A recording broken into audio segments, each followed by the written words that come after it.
ញរត់សាច់ស្ងោរម្រះ bitter melon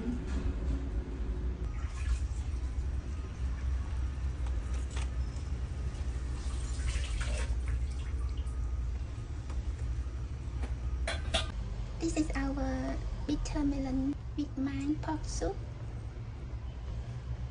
We have to boil it with low heat until the bitter taste disappears.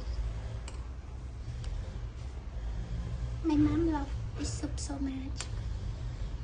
She was the one who mixed the minced pork and put it inside the bitter melons.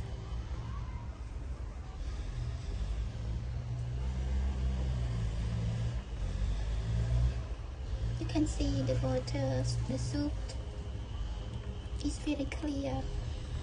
So to have the soup water clear, you should not cover the pan. Soon it will be ready to serve.